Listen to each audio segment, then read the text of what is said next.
Welcome to Physics Inside Out. Physics inside out लाया आपके लिए experiment to study the magnetic field outside straight conductor. इस experiment में हम स्ट्रेट कंडक्टर के आउटसाइड जो मैग्नेटिक फील्ड प्रोड्यूस होता है उसको स्टडी करेंगे। एक्सपेरिमेंट को मुख्तलिफ पार्ट्स में डिवाइड किया गया है। सबसे पहले हम बात करेंगे एक्सपेरिमेंट की इंट्रोडक्शन की, ऑपरेटर्स की कंप्लीट डिस्क्रिप्शन, उसके बाद ऑब्जर्वेशंस, कैलकुलेशंस, ग्राफ्स और फाइनली रिजल्ट। तो लीजिए सबसे पहले इंट्रोडक्शन टू द एक्सपेरिमेंट। जब एक स्ट्रेट कंडक्टर में से करंट फ्लो करती है तो उसके अराउंड मैग्नेटिक फील्ड जनरेट हो जाता है। ये फिनोमेना सबसे पहले ओरस्टेड ने 1820 में ऑब्जर्व किया था। जो मैग्नेटिक फील्ड स्ट्रेट कंडक्टर के अराउंड जनरेट होता है वो कॉन्सेंट्रिक सर्कल्स की फॉर्म में होता है।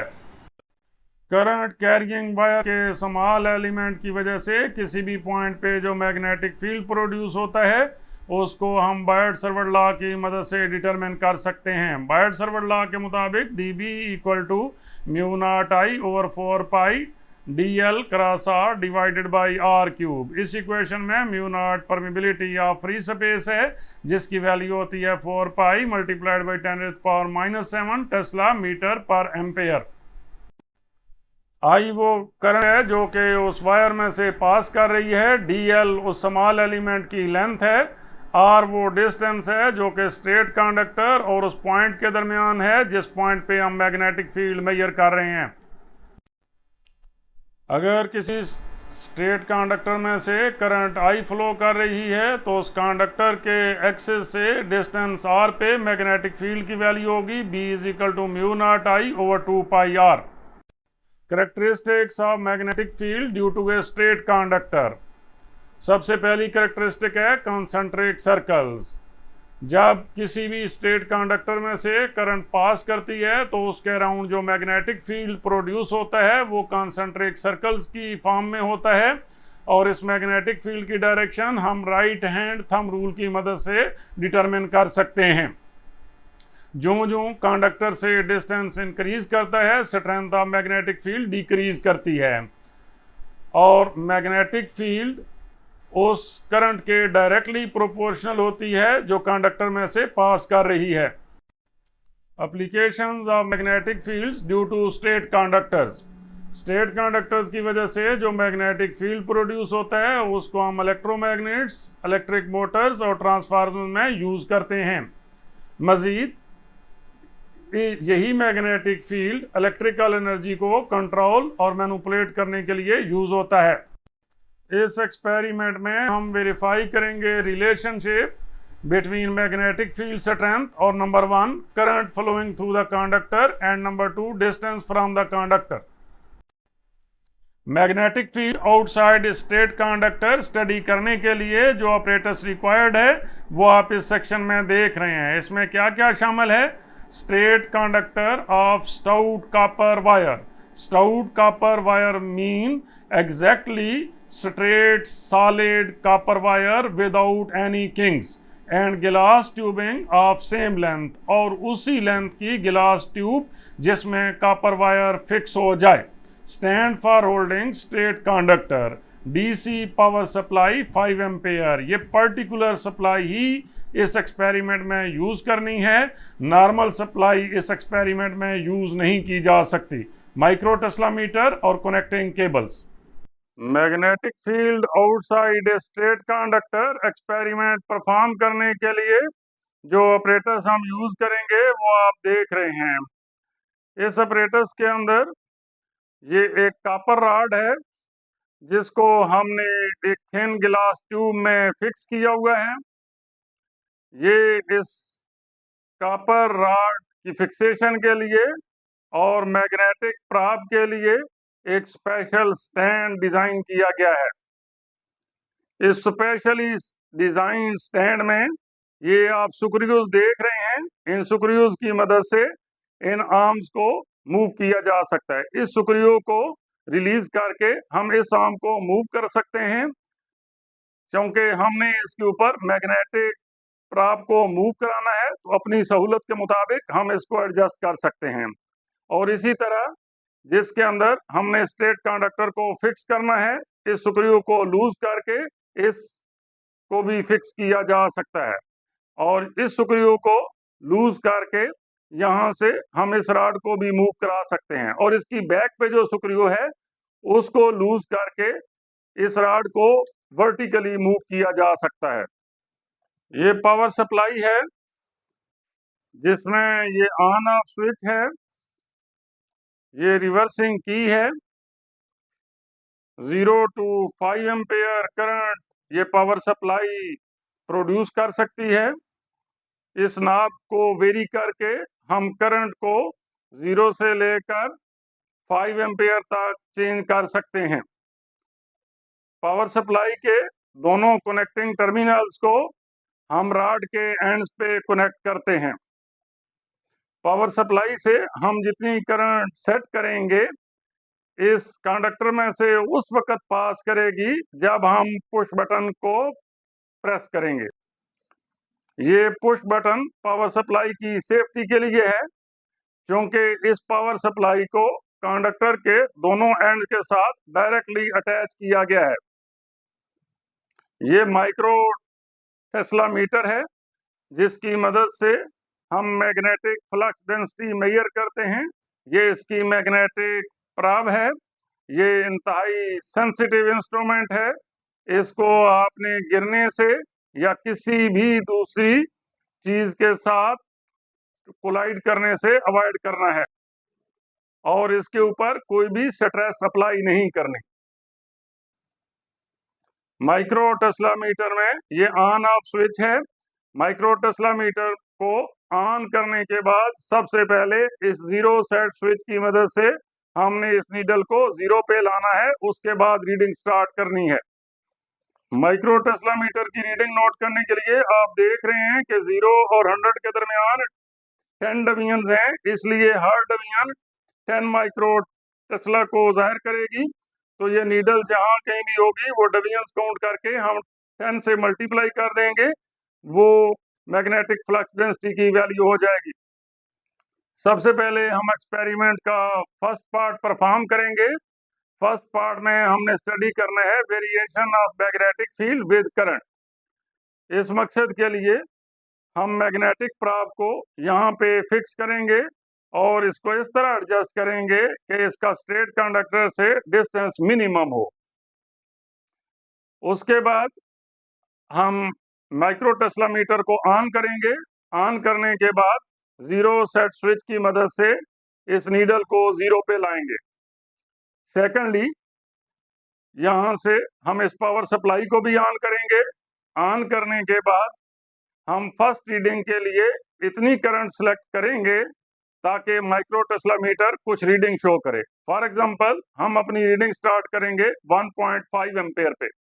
यहाँ से इस नाब की मदद से करंट को 1.5 एम्पेयर पे सेट करेंगे और पुश बटन को प्रेस करेंगे, उस वक्त माइक्रो टेस्ला मीटर की रीडिंग नोट करेंगे। सेकेंडली इसी करंट को हम 2 एम्पेयर पे सेट कर देंगे और यही प्रोसेस रिपीट करेंगे। मजीद रीडिंग के लिए 2.5, 3, 3.5, 4 एंड 4.5 एम्पेयर पे सेट करेंगे और मैग्नेटिक फ्लक्स डेंसिटी की वैल्यू इस माइक्रो टेस्ला मीटर से नोट करेंगे। मैग्नेटिक प्राब को हमने स्टैंड पे फिक्स कर दिया है। उसके बाद हम माइक्रो टेस्ला मीटर को ऑन कर रहे हैं। 0 सेट स्विच की मदद से हम नीडल को 0 पे ला रहे हैं। आप देख रहे हैं कि नीडल 0 पे आ रही है, अब एग्जैक्टली 0 पे आ गई है। यहाँ पर आपको 2 स्केल्स नजर आ रही हैं, एक स्टैंड की स्केल है और दूसरी मैग्नेटिक प्राब की स्केल है। जब मैग्नेटिक प्राब का 0 इस स्केल के 0 के साथ कोइंसाइड कर रहा होगा, उस वक्त मैग्नेटिक प्राब का स्ट्रेट कंडक्टर से डिस्टेंस मिनिमम होगा। ये मिनिमम डिस्टेंस कितना होगा ये मैन्युफैक्चरर प्रोवाइड करता है। ये जो गिलास ट्यूब है इसका डिस्टेंस रॉड से है 0.24 सेंटीमीटर। इसलिए जब दोनों स्केल्स का 0 कोइंसाइड कर रहा है उस वक्त हम कहेंगे कि हाल प्राप्त का डिस्टेंस स्ट्रेट कंडक्टर से 0.24 सेंटीमीटर है। Distance of conductor from magnetic प्राप्त डी, ये है 0.24 सेंटीमीटर। अब हम पावर सप्लाई को ऑन कर रहे हैं। आप देख रहे हैं कि पावर सप्लाई ऑन हो गई है। ऑन करने के बाद हम इसकी करंट की वैल्यू को 1.5 एम्पेयर पे सेट करते हैं। अब करंट की वैल्यू 1.5 एम्पेयर सेट हो गई है। हम पुश बटन को प्रेस करते हैं। जब पुश बटन को हम प्रेस करते हैं तो micro tesla meter magnetic flux density show कर रहा है, जिसको हम नोट करते हैं। माइक्रो टेस्ला मीटर की रीडिंग आप देख रहे हैं कि 100 के बाद 3 लाइनें हैं, तो ये हो जाएगा 130 माइक्रो टेस्ला। करंट अप्लाइड, इसकी वैल्यू थी 1.5 एम्पेयर, बी की वैल्यू थी 130 माइक्रो टेस्ला। करंट को हम 2 एम्पेयर सेट कर रहे हैं। 2 एम्पेयर सेट करने के बाद पुश बटन को प्रेस कर रहे हैं और मैग्नेटिक फ्लक्स डेंसिटी की वैल्यू माइक्रो टेस्ला मीटर से नोट कर रहे हैं। माइक्रो टेस्ला मीटर में आप देख रहे हैं 17 डिवीजन हैं, क्योंकि हर डिवीजन 10 माइक्रो टेस्ला की इक्वल है, तो ये हो जाएगा 170 माइक्रो टेस्ला। इसको अपने ऑब्जर्वेशन टेबल में नोट करते हैं। करंट की वैल्यू थी 2 एम्पेयर और बी की वैल्यू थी 170 माइक्रो टेस्ला। करंट को 2.5 एम्पेयर पे सेट कर रहे हैं। पुश बटन को प्रेस कर रहे हैं और मैग्नेटिक फ्लक्स डेंसिटी की वैल्यू नोट कर रहे हैं। मैग्नेटिक फ्लक्स डेंसिटी नोट करने के लिए आप देख रहे हैं 21 डिवीजन है, क्योंकि हर डिवीजन 10 माइक्रो टेस्ला की इक्वल है, तो ये रीडिंग हो जाएगी 210 माइक्रो टेस्ला। इसको अपने ऑब्जर्वेशन टेबल में नोट करते हैं। करंट की वैल्यू थी 2.5 एम्पेयर और बी की वैल्यू थी 210 माइक्रो टेस्ला। करंट को 3 एम्पेयर पे सेट कर रहे हैं और पुश बटन को प्रेस करके मैग्नेटिक फ्लक्स डेंसिटी की वैल्यू नोट कर रहे हैं। यहां से आप देख रहे हैं कि बी की वैल्यू आ रही है 250 माइक्रो टेस्ला। इसको अपने ऑब्जर्वेशन टेबल में नोट करते हैं। करंट की वैल्यू थी 3 एम्पेयर, बी की वैल्यू थी 250 माइक्रो टेस्ला। करंट को 3.5 एम्पेयर पे सेट कर रहे हैं। पुश बटन को प्रेस कर रहे हैं और मैग्नेटिक फ्लक्स डेंसिटी की वैल्यू नोट कर रहे हैं। मैग्नेटिक फ्लक्स डेंसिटी की वैल्यू है 290 माइक्रो टेस्ला। इसको अपने ऑब्जर्वेशन टेबल में नोट करते हैं। करंट की वैल्यू थी 3.5 एम्पेयर और बी की वैल्यू थी 290 माइक्रो टेस्ला। अब हम करंट अप्लाइड आई और मैग्नेटिक फ्लक्स डेंसिटी बी के दरमियान एक ग्राफ प्लॉट करेंगे, जो कि स्ट्रेट लाइन आएगा। ऑब्जर्वेशंस और कैलकुलेशंस में आपने देखा है, सबसे पहले हम डिस्कस कर रहे थे variation of magnetic field with current in the conductor. उसमें हमने फिक्स किया था distance of straight conductor from magnetic probe D is equal to 0.24 centimetre. ये फिक्स डिस्टेंस है, ये मैन्युफैक्चरर प्रोवाइड करता है, हम चेंज नहीं कर सकते। आपने देखा कि जब करंट की वैल्यू थी 1.5 एम्पेयर, उस वक्त मैग्नेटिक फ्लक्स डेंसिटी की वैल्यू थी 130 माइक्रो टेस्ला। इसी तरह जब करंट की वैल्यू थी 2 एम्पेयर, बी की वैल्यू थी 170 माइक्रो टेस्ला, और जब करंट की वैल्यू थी 2.5 ampere, magnetic flux density B की वैल्यू थी 210 माइक्रो टेस्ला। करंट की वैल्यू थी 3 एम्पेयर, तो मैग्नेटिक फ्लक्स डेंसिटी बी की वैल्यू थी 250 माइक्रो टेस्ला, और जब करंट की वैल्यू थी 3.5 एम्पेयर, बी की वैल्यू थी 290 माइक्रो टेस्ला। करंट आई और मैग्नेटिक फ्लक्स डेंसिटी बी के दरमियान ग्राफ प्लॉट करने के लिए करंट को हमने एक्स एक्सिस के अलॉन्ग लिया है, मैग्नेटिक फ्लक्स डेंसिटी बी को वाई एक्सिस के अलॉन्ग लिया है। स्केल चूज किया है along X axis 1 big square equal to 1 ampere. आप देख रहे हैं कि 1 बिग स्क्वायर में 10 स्मॉल स्क्वायर्स हैं, इसलिए 1 स्मॉल स्क्वायर किसको जाहिर करेगा, 1 को 10 पे डिवाइड कर देंगे, आंसर होगा 0.1। इसलिए हमने लिखा 1 small square equal to 0.1 ampere. Along Y axis scale है 1 big square equal to 100 micro tesla. Y axis के अलॉन्ग भी 1 बिग स्क्वायर में 10 स्मॉल स्क्वायर्स हैं, इसलिए 1 small square along Y axis क्या हो जाएगा, 10 माइक्रो टेस्ला।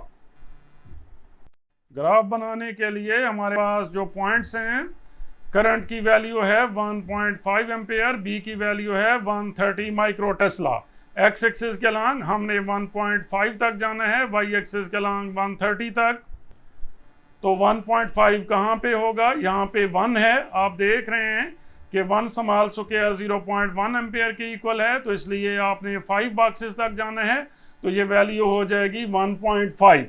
इधर चूंकि वाई एक्सिस के लॉन्ग हर स्मॉल स्क्वायर 10 माइक्रो टेस्ला के इक्वल है, तो 100 से ऊपर हम 3 स्मॉल स्क्वायर जाएंगे, तो ये हो जाएगा 130 माइक्रो टेस्ला।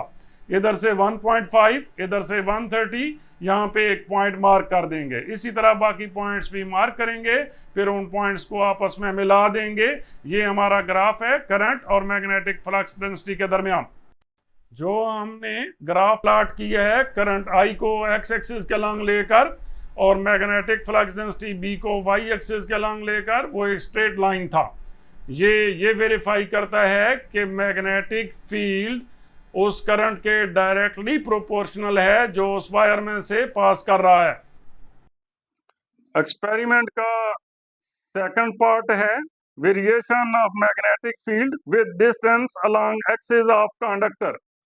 इस पार्ट को परफॉर्म करने के लिए मैग्नेटिक प्रॉब को हम यहाँ पे स्टैंड के ऊपर फिक्स करेंगे, माइक्रो टेस्ला मीटर को ऑन करेंगे, जीरो सेट स्विच की मदद से इसको जीरो करेंगे। उसके बाद इसमें पावर सप्लाई से कोई फिक्स करंट ले लेंगे। फॉर एग्जांपल हम यहाँ पे जो पार्ट परफॉर्म करने जा रहे हैं उसमें करंट को हम फिक्स करेंगे 3 एम्पेयर पे। 3 एम्पेयर पे सेट करने के बाद इस मैग्नेटिक प्रॉब का डिस्टेंस यहाँ से चेंज करेंगे। इस डिस्टेंस के साथ मैग्नेटिक फ्लक्स डेंसिटी की वैल्यू चेंज होगी, यानी यहाँ पर हमने डिस्टेंस डी की वैल्यू नोट करनी है और यहाँ से बी की वैल्यू नोट करनी है। मैग्नेटिक प्रॉब को हमने स्टैंड के ऊपर फिक्स कर दिया है, माइक्रो टेस्ला मीटर को ऑन कर रहे हैं। आप देख रहे हैं कि माइक्रो टेस्ला मीटर की नीडल जीरो पर नहीं है। अब जीरो सेट स्विच की मदद से हम इसको जीरो पे ला रहे हैं। अब आप देख रहे हैं कि माइक्रो टेस्ला मीटर के अंदर नीडल एग्जैक्टली जीरो पे है। पावर सप्लाई को हम ऑन कर रहे हैं। आप देख रहे हैं कि पावर सप्लाई ऑन हो गई है। करंट की वैल्यू को हम 3 एम्पेयर पे सेट कर रहे हैं। आप देख रहे हैं कि करंट की वैल्यू 3 एम्पेयर पे सेट हो गई है। फिक्स करंट की वैल्यू थी 3 एम्पेयर। यहाँ पर आप 2 स्केल देख रहे हैं, जैसे कि पार्ट नंबर 1 में आपको बताई गई है बात कि जब दोनों स्केल्स का जीरो आपस में कोइंसाइड कर रहा हो उस वक्त मैग्नेटिक प्रॉब रॉड से मिनिमम डिस्टेंस पे होती है और ये मिनिमम डिस्टेंस है 0.24 सेंटीमीटर। अब यहाँ से हमने क्या करना है कि इस प्रॉब को मूव कराना है। जैसा कि अभी आप देख रहे हैं कि इसका जीरो थोड़ा सा आगे चला गया है। अब यहाँ से हम 2 मिलीमीटर इसको मूव कराएंगे। हम डिस्टेंस नोट करेंगे और उसके कोरेस्पॉन्डिंग मैग्नेटिक फ्लक्स डेंसिटी की वैल्यू नोट करेंगे टेस्ला मीटर से। यहाँ से अब आप देख रहे हैं कि फर्स्ट रीडिंग के लिए स्केल का जीरो और मैग्नेटिक प्रॉब का जीरो आपस में कोइंसाइड कर रहे हैं। अब जो डिस्टेंस है मैग्नेटिक प्रॉब का स्ट्रेट कंडक्टर से वो 0.24 सेंटीमीटर है। इस डिस्टेंस को हम नोट करते हैं और उसके corresponding magnetic flux density note करते हैं। यहाँ से पुश बटन को हम प्रेस कर रहे हैं और माइक्रो टेस्ला मीटर से रीडिंग नोट कर रहे हैं। ये रीडिंग आ रही है 250 माइक्रो टेस्ला। इसको अपने ऑब्जर्वेशन टेबल में नोट करते हैं। Distance from axis of straight conductor value थी 0.24 सेंटीमीटर और बी की वैल्यू थी 250 माइक्रो टेस्ला। सेकंड रीडिंग के लिए मैग्नेटिक प्रॉब को हम मूव कराते हैं। इतना मूव कराना है ताकि मैग्नेटिक प्रॉब का जीरो इस स्केल के सेकंड लाइन के साथ कोइंसाइड करे। तो यहाँ से ये डिस्टेंस हो जाएगा 0.2 सेंटीमीटर और कंप्लीट डिस्टेंस फाइंड आउट करने के लिए इसमें 0.24 ऐड करेंगे। अब इस डिस्टेंस पे हम मैग्नेटिक फ्लक्स डेंसिटी बी की वैल्यू माइक्रो टेस्ला मीटर से नोट करेंगे। पुश बटन को प्रेस कर रहे हैं। माइक्रो टेस्ला मीटर की रीडिंग आ रही है 140 माइक्रो टेस्ला। इसको अपने ऑब्जर्वेशन टेबल में नोट करते हैं। डिस्टेंस की वैल्यू थी 0.2 प्लस 0.24, बी की वैल्यू थी 140 माइक्रो टेस्ला। अब मैग्नेटिक प्राप को हम मजीद मूव करते हैं ताकि मैग्नेटिक प्राप का जीरो फोर्थ लाइन के साथ कोइंसाइड करे। अब यहाँ पर डिस्टेंस कितना होगा 0.4 सेंटीमीटर प्लस 0.24 सेंटीमीटर। इस डिस्टेंस पे भी मैग्नेटिक फ्लक्स डेंसिटी बी की वैल्यू नोट करते हैं माइक्रो टेस्ला मीटर से। पुश बटन को प्रेस कर रहे हैं। बी की वैल्यू है 90 माइक्रो टेस्ला। इसको अपने ऑब्जर्वेशन टेबल में नोट करते हैं। डिस्टेंस की वैल्यू थी 0.4 प्लस 0.24 सेंटीमीटर और बी की वैल्यू थी 90 माइक्रो टेस्ला। नेक्स्ट रीडिंग के लिए मैग्नेटिक प्राप को हम मजीद मूव करते हैं ताकि मैग्नेटिक प्राप का जीरो इसकी सिक्स्थ लाइन के साथ कोइंसाइड करे। अब टोटल डिस्टेंस कितना हो जाएगा 0.6 सेंटीमीटर प्लस 0.24 सेंटीमीटर। इस पे भी मैग्नेटिक फ्लक्स डेंसिटी की वैल्यू नोट करते हैं। पुश बटन को प्रेस कर रहे हैं। बी की वैल्यू है 70 माइक्रो टेस्ला। इसको अपने ऑब्जर्वेशन टेबल में नोट करते हैं।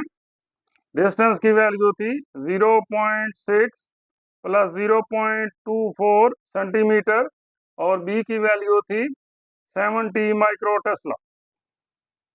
मैग्नेटिक प्राप को मजीद मूव कराते हैं और इतना मूव कराना है ताकि मैग्नेटिक प्राप की स्केल का जीरो इसकी 8th लाइन के साथ कोइंसाइड करे। अब टोटल डिस्टेंस कितना हो जाएगा 0.8 प्लस 0.24 सेंटीमीटर। इसके कोरेस्पॉन्डिंग भी माइक्रो टेस्ला मीटर से मैग्नेटिक फ्लक्स डेंसिटी बी की वैल्यू नोट करते हैं। पुश बटन को प्रेस कर रहे हैं। माइक्रो टेस्ला मीटर से रीडिंग है 55 माइक्रो टेस्ला। इसको अपने ऑब्जर्वेशन टेबल में नोट करते हैं। डिस्टेंस की वैल्यू थी 0.8 प्लस 0.24 सेंटीमीटर और मैग्नेटिक फील्ड बी की वैल्यू थी 55 माइक्रो टेस्ला। बी की हर वैल्यू के लिए 1/b कैलकुलेट करेंगे। उसके बाद डी को एक्स एक्सिस के लॉन्ग लेकर 1/b को वाई एक्सिस के लॉन्ग लेकर एक ग्राफ प्लॉट करेंगे जो कि एक स्ट्रेट लाइन आएगा। सेकंड स्टेप में हमने ऑब्जर्वेशन में नोट किया था variation of magnetic field with distance along axis of conductor. उसके लिए हमने करंट को फिक्स कर दिया था 3 एम्पेयर पे। तो हमने distance from axis of straight conductor और मैग्नेटिक फ्लक्स डेंसिटी बी की वैल्यूज नोट की थी। बी की हर वैल्यू के लिए हमने 1/b कैलकुलेट कर लिया। डिस्टेंस डी और 1/b के दरमियान ग्राफ प्लॉट करने के लिए डी को हमने एक्स एक्सिस के लॉन्ग लिया, 1/b को वाई एक्सिस के लॉन्ग लिया। ग्राफ प्लॉट करने के लिए हम एक स्केल चूज करते हैं। एक्स एक्सिस के लॉन्ग हमने स्केल चूज किया है 1 big square equal to 0.4 centimetre. क्योंकि 1 बिग स्क्वायर में 10 स्मॉल स्क्वायर्स हैं इसलिए 1 small square equal to 0.04 centimetre. Y axis के अलॉन्ग हमने 1 बिग स्क्वायर लिया है 4 माइक्रो टेस्ला का इनवर्स। अब क्योंकि वाई एक्सिस के अलॉन्ग भी 1 बिग स्क्वायर में 10 स्मॉल स्क्वायर्स हैं इसलिए 1 small square along Y axis क्या हो जाएगा 0.4 माइक्रो टेस्ला इनवर्स। जैसे कि पिछले ग्राफ में आपने देखा है कि हमने उन पॉइंट्स को मार्क किया, इसी तरह इस ग्राफ में पॉइंट्स को मार्क कर दिया। मार्क करने के बाद सारे पॉइंट्स को हमने मिला दिया। ये हमारा ग्राफ है डी और 1/b के दरमियान। अभी जो हमने ग्राफ प्लॉट किया है distance from axis of straight conductor D को एक्स एक्सिस के लॉन्ग लेके 1/b को वाई एक्सिस के लॉन्ग लेके ये स्ट्रेट लाइन था। ये इस बात को वेरीफाई करता है कि मैग्नेटिक फील्ड डायरेक्टली प्रोपोर्शनल है reciprocal of distance from axis of straight conductor. मजीद लेक्चर्स और एक्सपेरिमेंट्स के लिए फिजिक्स इनसाइड आउट को सब्सक्राइब करें। हर नई वीडियो का नोटिफिकेशन सबसे पहले हासिल करने के लिए बेल आइकन को क्लिक करना मत भूलें।